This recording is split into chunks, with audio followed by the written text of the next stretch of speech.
Welcome to Schmidt List, a podcast on innovation, creativity, and entrepreneurship. Join host Kurt Schmidt, president of Foundry, as he and his guest share valuable insights and strategies. This is the perfect opportunity to explore fresh ideas to improve yourself and your business. Come join Kurt as he interviews this week's inspiring guest. Tom, how are you today? Doing fine, Kurt. How are you doing? I'm doing fantastic. Now that you're here. Oh, whatever. You were doing fine before that. Oh, I know Tom, you.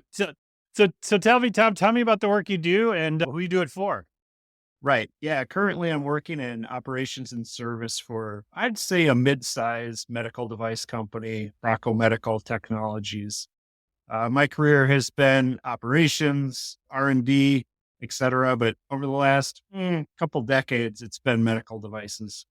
Got it. Purpose, man. The purpose. So tell me about young Tom. Was that our goal when we were a teenager? We were like, I can't wait to work in operations in medical device land. Tell me a little bit about this journey.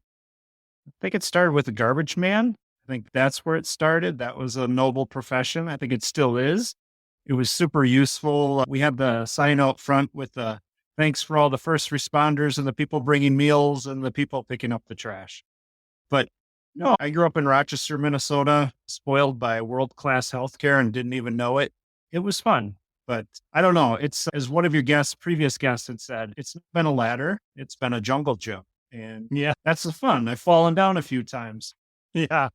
Right. Well, and speaking of jungle gym, I want to talk to you specifically about leading teams and leading people and growing people today. And I would have to say that's been exactly my experience in my leadership career, which is basically trying to swing from one end to the other but it's a jungle gym, but the bars move on you as you are going across. So you can't ever predict if there's going to be something to grab onto when you hit the next roll. Has that been your experience? Absolutely. When is the bar always right there to just grab so easily? But I think that's part of the fun, right? It's, man, you fall down, you dust yourself off, you get back up again. I'm big on analogies, right? So, falling down skiing. I think I had mentioned to you one time, ask my kids, what's a great day of skiing? Well, I always ask them, how many times did you fall down today? I think that is the right attitude. You have to be on that edge. You have to be trying. You have to be striving. You're going to fall down. You're going to fail. And that's okay. You learn, you get better. Well, and again, here we are, especially me with some gray hair. It's easy for me to say, but I remember when I first took on my leadership role, I did not want to fail. I did not want to fall down because I had just gotten promoted. I just got moved up and put in charge of this team. And so I wanted to be a shiny beacon of leadership and consistency and stability. Yeah. Yeah. Perfection. I grew up that way. I was the super introverted kid that had to get everything just right? Because it was hard to fit. So I did a lot of chasing perfection. And then eventually you wake up and you go, you can never achieve it. We have some bad sayings, right? Practice makes perfect. Oh, wait, but nobody's perfect. So which one do I believe? I don't know.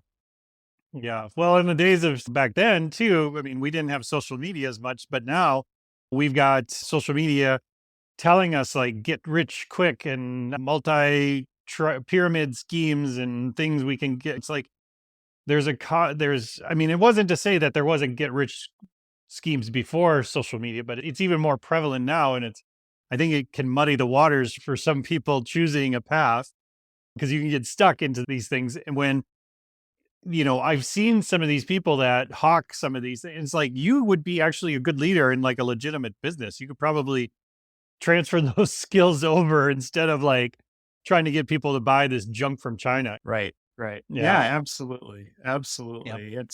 So in your mind, Tom, like when you've been building teams for a while, how do you identify a leader or a person with potential for leadership when they're in your teams? Because obviously as a leader, one of your goals is to grow people. And part of that growth might become being a leader themselves. What are some traits or things that catch your attention when you're looking, is this person qualified or on the trajectory towards leadership? Yeah, yeah. My answer is easy. It's fire in the belly. I don't know how Mm, to say that in a better way, but that's right. It's drive. It's I want to do something better. I not just I have potential. Potential is interesting, but I'd rather see what am I chasing? What am I doing? Right? Don't judge me on what I say, judge me on what I do. So I look for those people, skills we can teach, right? yeah. We can teach how to do some software development in your world. I don't know. I might not be able to, but somebody else could. We can teach that. But yeah, I think it's harder to teach. Do I give a darn, right? Am I going to show up as my whole self today? Am I going to drive? Am I going to put my heart and soul into this? Man, I could go so many ways with this, but it's sure. Could it possibly be developed? Yes. But when I talk to people, I can feel that, right? That's what I'm looking for. And it's easier, obviously, for someone that's been in the industry for a bit, right? They've got a track record, they have a resume, they have these, we all have it, our bullets on our resume that look at all these amazing things they did. Total side note, it'd be great to talk. I love to talk about failures. I always ask about that. Hey, what are some things that didn't go well? But back to that, it's a little harder. Honestly, it's for me, and maybe others can comment on this outside of the show, but it's funny. The hardest ones for me to judge are the ones right out of school, right? There isn't that track record. There's, hey, I've been really great at doing school. I get the A's. Well, but maybe a 4.3 GPA. Maybe that isn't great. Maybe that isn't enough balance doing some other things. Or maybe it is. They're just really awesome at everything they do, right? But it's those right out of school. They're tough. They're tough. They're some of the toughest interviews to get right and say, hey, well, this person fit really well. But then you're looking at other things. What hobbies do you have? Like you did with me. What was your childhood like? Tell me about that. How did you grow up? You know? Yes.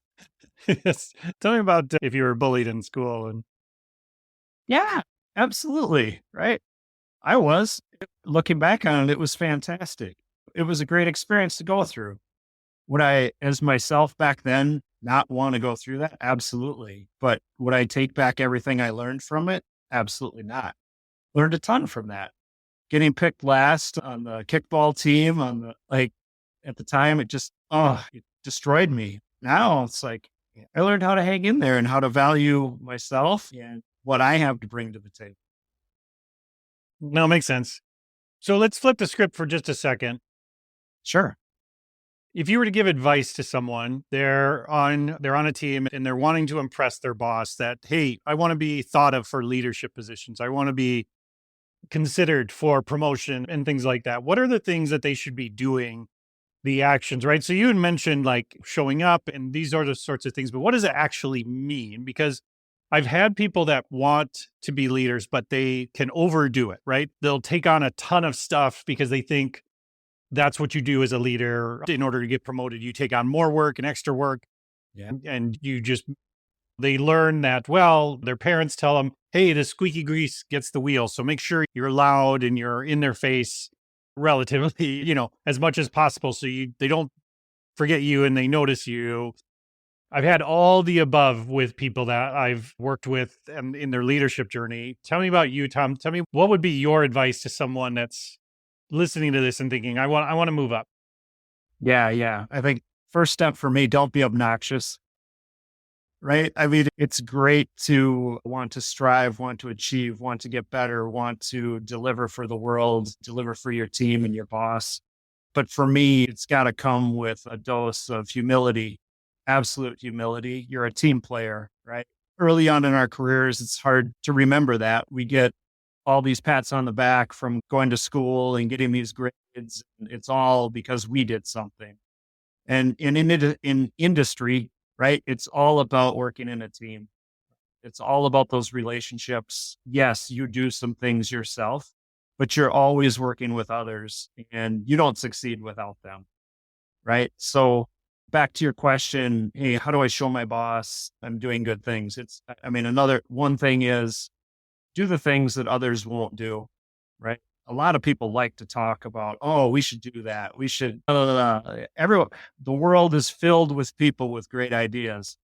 Freaking do something, right?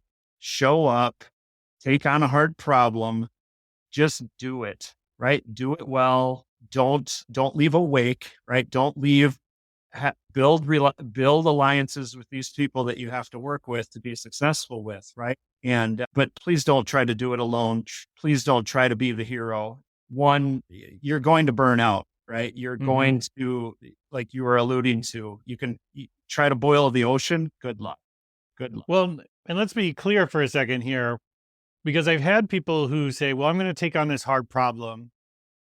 And I'm like, okay, great. That's awesome. Great. Go do that. And then they come back and they present me with decisions to make. Right. Yep. So it's almost like they've just sort of went out and repackaged the problem in a way to present it back to me. Right. And I'm like, okay, what do you think we should, what should we do? And they're like, well, it's above my pay grade or some version of that. I have very specific examples of this. So talk to me, Tom, about how would you handle that situation? Right. I think we can agree that the bring me solutions, not problems, is a line you want to be careful of here, right? Some people will say that, hey, just bring me solutions. I like to have banter with the team. I like to help this person in this example, this very theoretical example that you're mentioning. I enjoy kicking around the idea with them and helping make it better. But I do agree with you. Hey, it would be better. Think through this. Think through the angles. Don't get caught by me asking a relatively simple question of you, right? Show me that you care. Put some time into it. Think about the scenarios. Yeah, it shouldn't just be repackaged. There should be some thought there. That's why we hire this person, right? Is they have to add some value here. So, yeah. And that's the thing is, I had Glenn Dahl on recently, and he said, if you're in charge, you're either the cause of the problem or you're tolerating the problem. Yeah. And I found that over and over again in my career, which is challenging because I found that early on in my career, one of the things I would keep giving people things to go and work on, and they come back and not give me what I was looking for.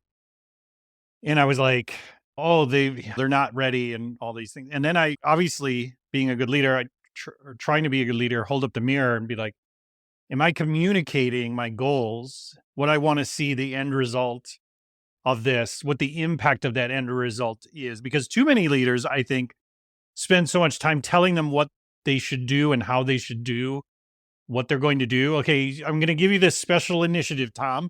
And here's what I want you to do. I want you to do A, B, C, D, E, F, G, H, I, all these things. And then when you get to the end, let me know.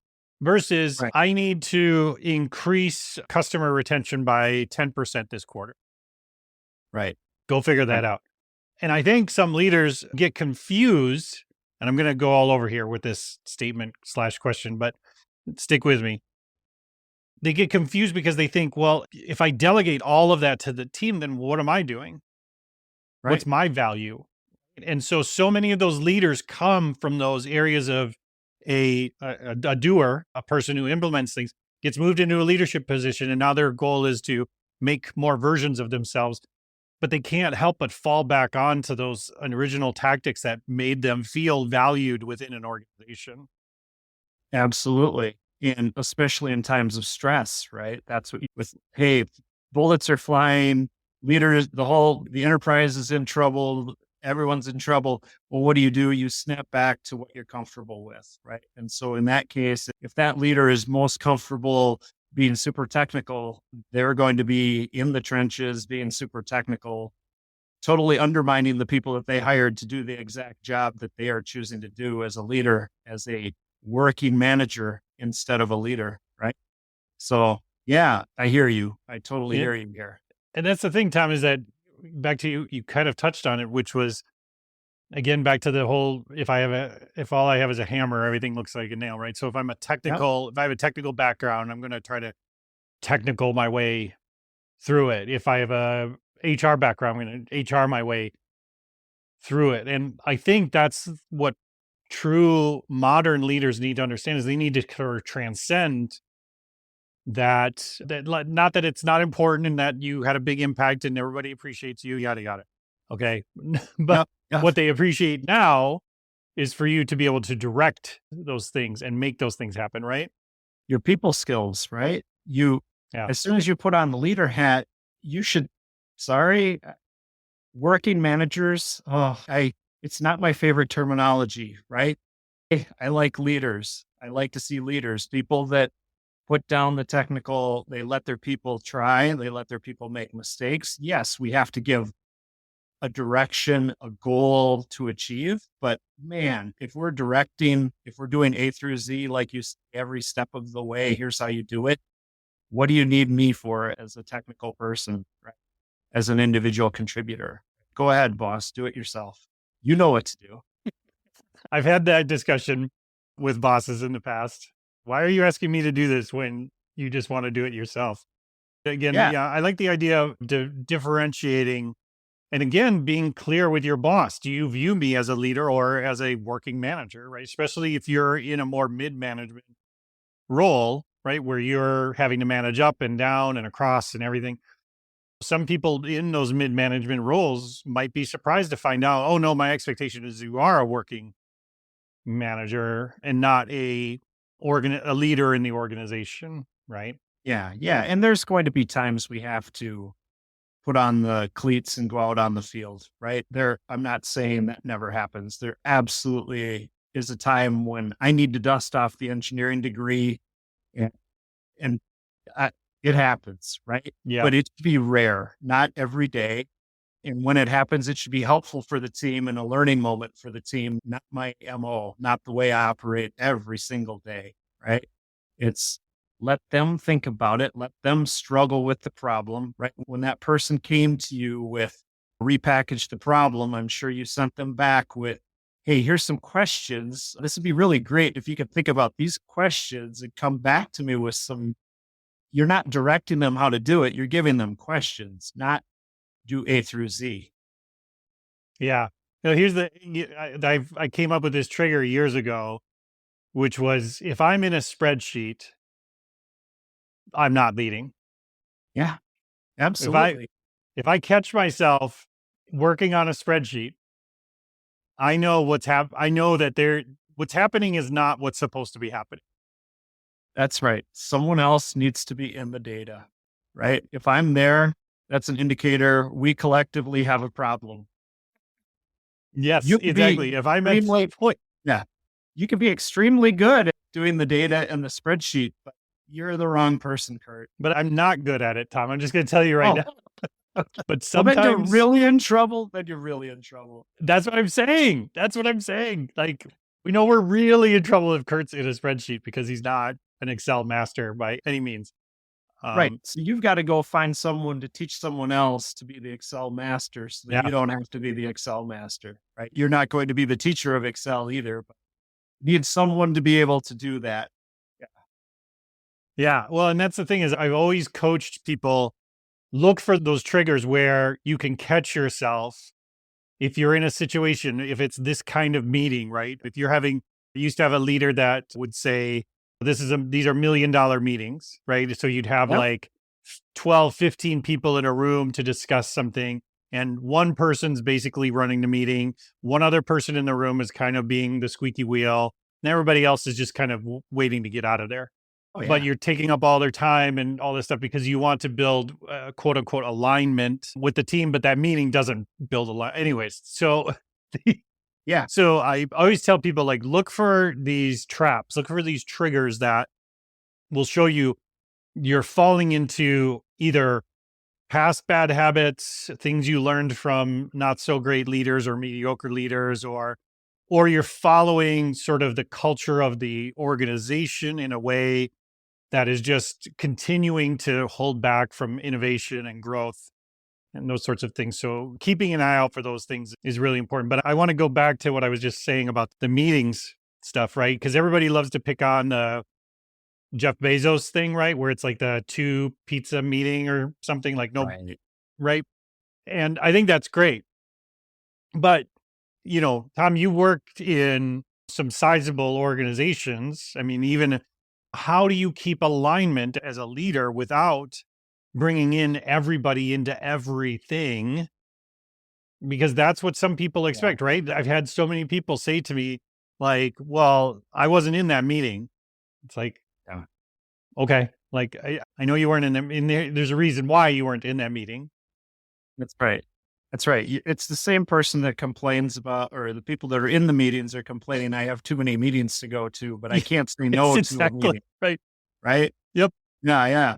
So yeah, I mean, oh man, so communicate, right? I mean, it's my job as a leader to, well, first have a vision, right? If I don't have that, then what are we all working towards? But it's, to me, it's constant communication of where we're headed, how we're doing. Like in my team now, we do a monthly all hands where we're sharing. Actually, we focus a lot on the things that are going great and all the things we want to celebrate that are going really well. I'm probably one of the few ops leaders that doesn't have a 50-page slide deck of metrics that I drag my team through, and yeah, no one really cares actually. So we're selective about those metrics that we share. It's what do people keep it interesting? What do people really care about, right? That's where you want to spend your time and not bore them to death or make them sit in a meeting that they shouldn't be in.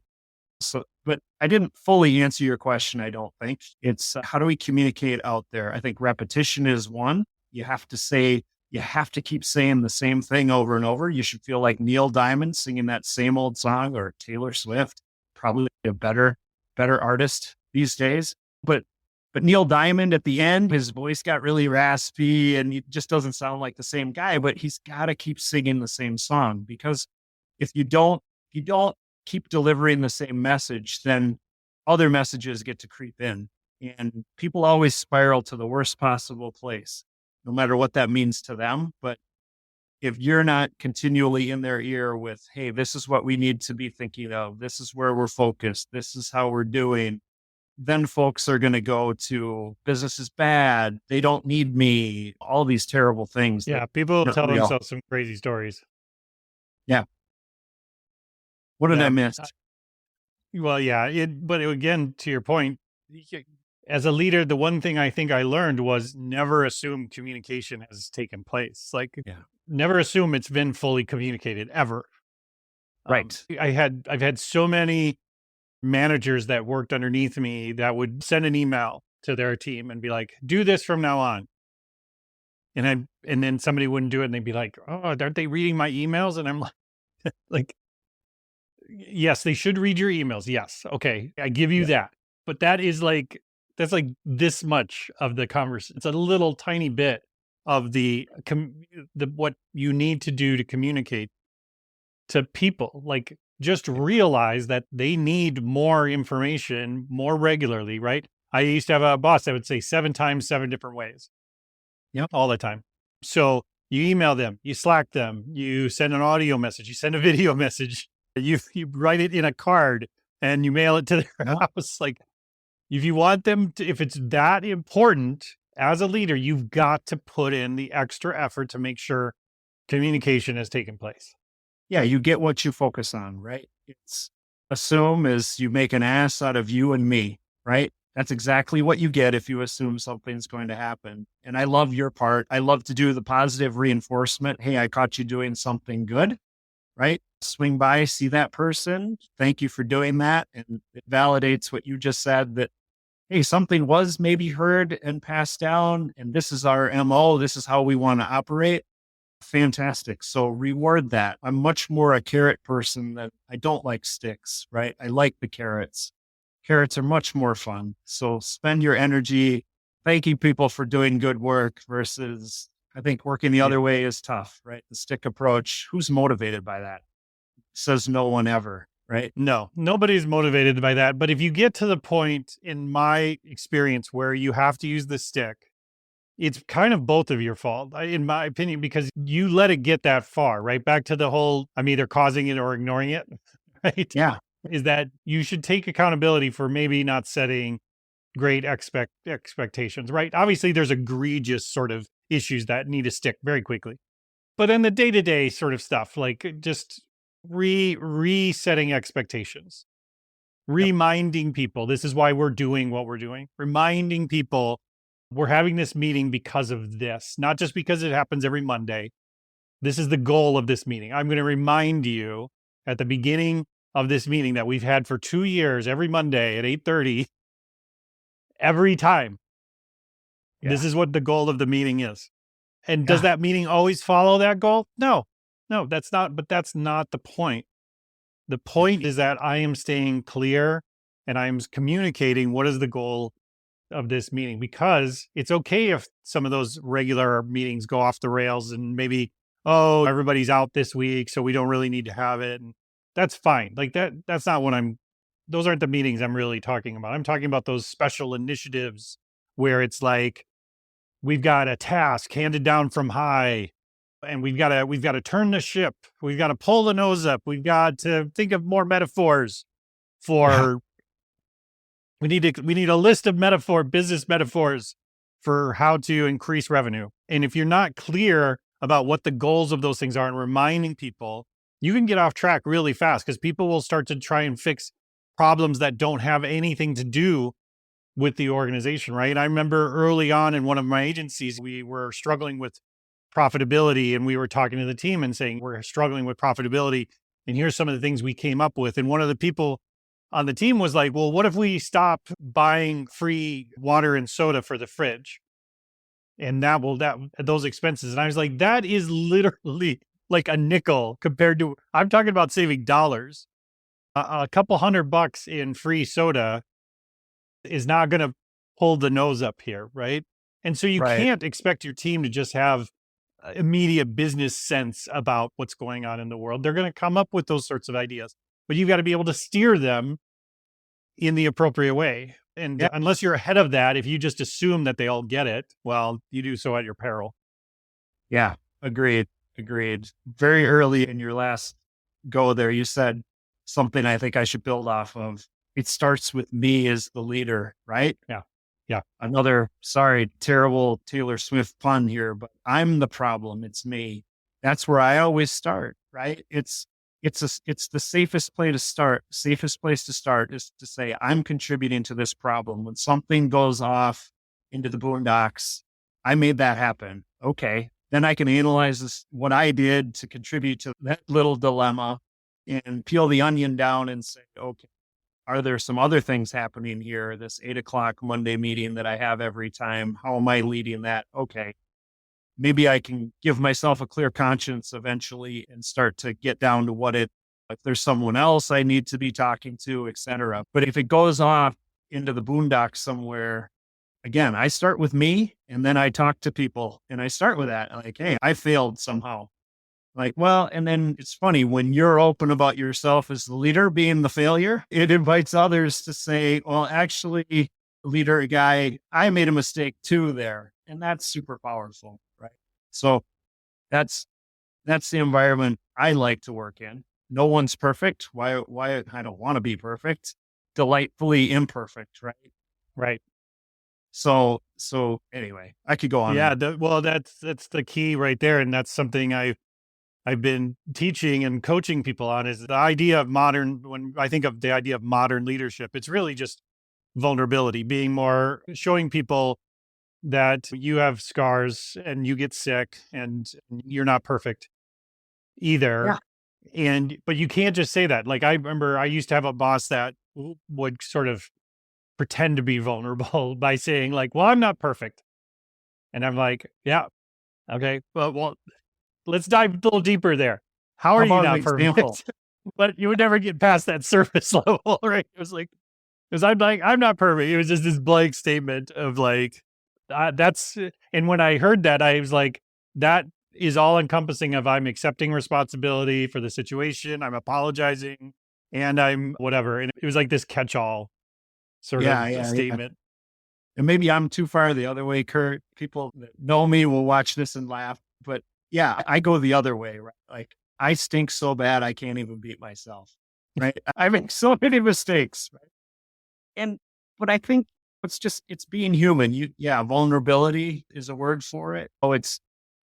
We've all heard of the people carry around armor to protect ourselves in some way, Yep. right? Back to that, there is something from our childhood that little boy Tom was scared of. And somehow that comes out when I'm a grown man, right? That I act in a way to protect that little Tom that happened so many years ago. It's like, but once you realize, like, why am I protecting? That armor's heavy. I stink, okay? I just made a big mistake there. Do you want to help me fix it, or do you want to kick me while I'm down? And most people want to help you fix it, right? They realize, hey, this is a good person. Who wants to kick anybody that's down? You're just a jerk if you do that. Yeah. Well, and we got to have perspective too, right? Like you mentioned, you grew up in Rochester on the Mayo Clinic. The work that we're doing, you're probably closer to it with medical device stuff, but we're not saving children in the ICU with the work that we're doing here. Obviously, working in a medical device field, you need to take that seriously. But in terms of the day-to-day sort of operations of the place, we need to have some sort of vulnerability to show like we understand mistakes are going to happen, and that's okay.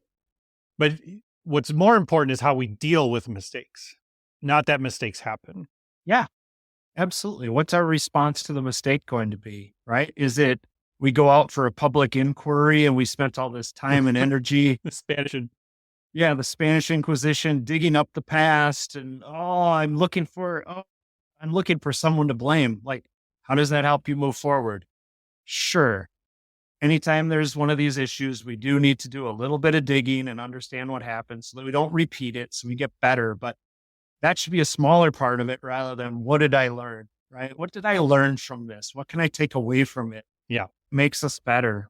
How can I change my standard operating procedures so this never happens again, so that I make new, fresh mistakes next time? That's right. That's right. I got to make room for the new mistakes coming in. I got to blow out the inventory.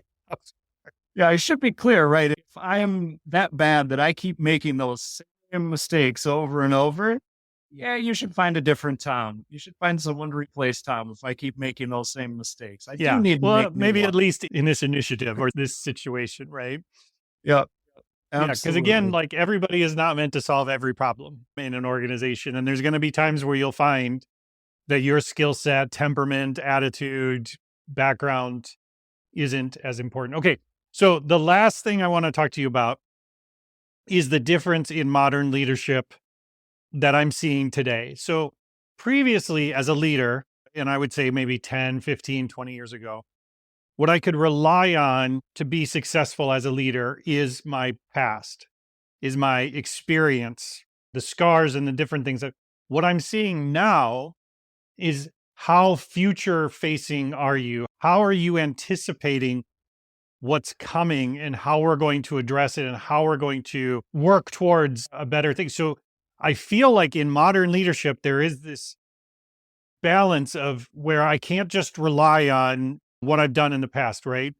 Where these companies are saying, well, I need somebody with 15 years experience doing this. And it's like, do you? Is that going to help you actually innovate and move forward? Or do you just need to plug a gap in the dam or something? Right. So I don't necessarily have a question there, Tom. I just want to kind of throw that out there and your thoughts of like what modern leadership means to you. Yeah. I know some people don't like this terminology, but servant leadership, right? Okay, maybe a servant isn't the right word for it, but it's how do I truly believe I serve the people? I work for them. They don't work for me. I work for them. My job is to get obstacles out of their way to help make them successful. Yes, like we talked about earlier, please take a crack at solving your own problems and coming with some ideas of solutions, or you put some thought into it, right? But I'm there to bounce ideas with that person and to help make them better. And to your comment on the old school, yes, I've got 15 years of this and that makes me really good at, I think that's incredibly dangerous, right? I think it's, man, how much innovation am I going to get, right?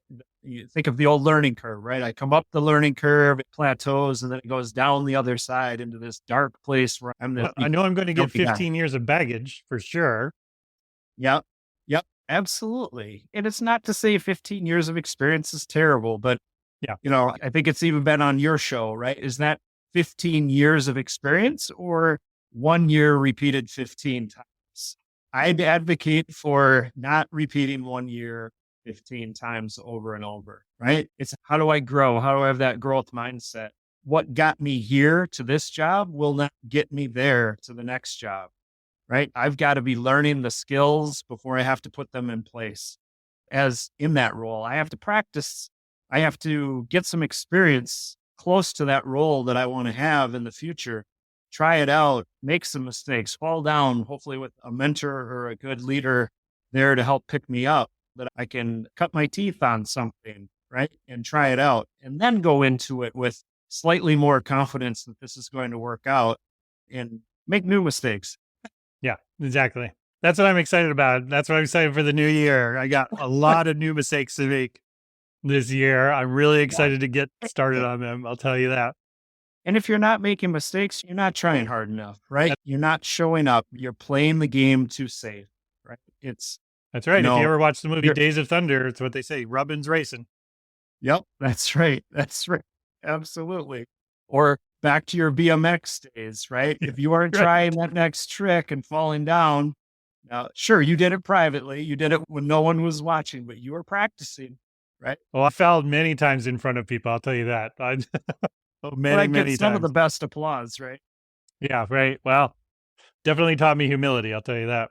Yeah, absolutely. All right, Tom. So thank you so much. You have to come back on the show. I really enjoy our conversations. I really appreciate you taking time out of your week to spend with me and the audience. If I want to connect with you, if I want to follow you and see what you're up to, where's a good place to do that?